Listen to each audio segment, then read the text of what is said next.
Le statut du commerçant, information générale avec l'exemple de l'agent immobilier. Bonjour à toutes, bonjour à tous, ici Sophie Vergès. Je vous souhaite la bienvenue sur ce nouvel épisode de podcast de la saison 3, l'épisode E9. Ce sont des épisodes pour vous apprendre et vous mettre le pied à l'étrier sur le droit immobilier français à la demande de Sylvain et Julien. Ces mini-cours sont issus du site internet formation-bac+2.com. Voilà, je vous invite évidemment à retrouver ces fiches. Alors, nous allons parler dans cet épisode du statut de commerçant avec notamment l'exemple de l'agent immobilier, puisque l'agent immobilier est un commerçant, puisqu'il exerce une activité de commerce régulière. Donc, nous allons voir évidemment ces informations. Ça va vous permettre de comprendre en tant que justement investisseur acquéreur comment cela se passe. Et puis, je vais vous donner des informations générales également pour comprendre ce statut. Allez, c'est parti. La législation distingue 3 actes commerciaux. L'acquisition de biens meubles afin de les revendre et ce en nature ou travaillée. L'acquisition de biens immeubles afin de les revendre, sauf si l'acquéreur a acheté pour l'édification du ou des bâtiments pour les vendre par lot ou en bloc. L'opération d'intermédiaire pour l'achat, ça peut être la souscription, la vente d'immeubles ou de fonds de commerce. Voyons maintenant les conditions d'exercice de la profession de commerçant. Pour l'obtention de ce statut, il faut réaliser des actes de commerce pour son propre compte, à titre de profession bien sûr, pour procurer tout ce qui est nécessaire à ses besoins. On distingue 3 catégories d'actes de commerce. Les actes par nature, ça veut dire ça va réunir 2 éléments qui sont l'achat et la revente. Par la forme, donc l'acte de commerce est relié à un procédé juridique relevant du droit commercial, ou par accessoire, c'est-à-dire que tout acte accompli par un commerçant dans la pratique de sa profession est présumé commercial. Donc ça c'est très important évidemment à comprendre. Par conséquent, un acte civil exercé par un commerçant pour des fins de commerce devient commercial par accessoire. C'est, comme je vous le disais, une profession habituelle. Elle suppose une société comportant un fonds de commerce et donc une clientèle.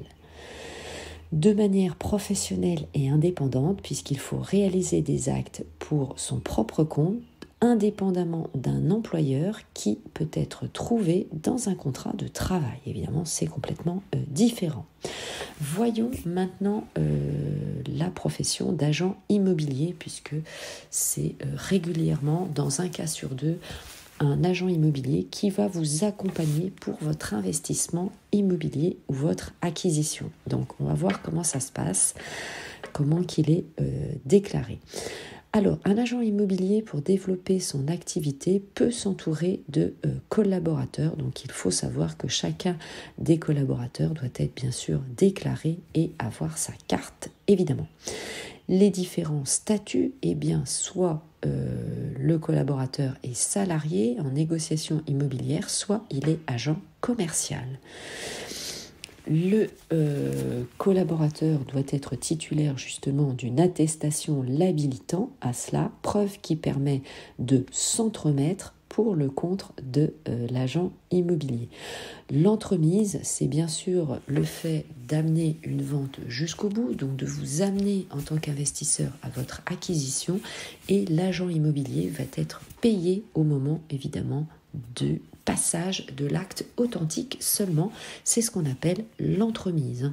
L'agence immobilière va vous éditer une facture et donc le notaire va payer la facture, la rémunération de l'agence. Alors, quelles sont ces obligations ? Eh bien, il y a des obligations de publicité et d'information. d'immatriculation aussi, puisque le commerçant doit s'inscrire au registre du commerce et des sociétés à travers le centre de formalité des entreprises, communément appelé le CFE. Il y a également une publication au bulletin officiel des annonces civiles et commerciales qu'on appelle le BODAC, B-O-D-A-C-C.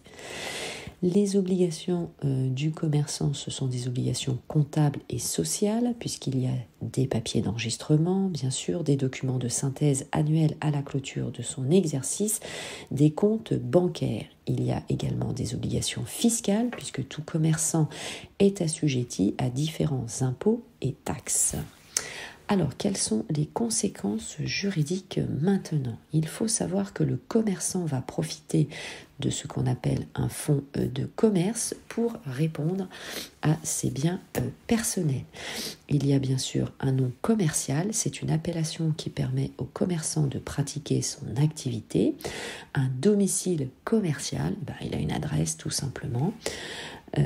Ensuite, pour son fonds de commerce, ce commerçant a des éléments, ce qu'on appelle corporels, ce sont tous ses équipements, et incorporels, c'est son nom commercial et son enseigne. Ça y est, vous savez tout, nous voilà arrivés à la fin de cet épisode. Merci beaucoup de m'avoir écouté. Nous nous retrouvons bien sûr dans les prochains épisodes. Au plaisir d'échanger avec vous sur mes différents réseaux sociaux. Allez, ciao, bye bye. Portez-vous bien. Excellent investissement à vous.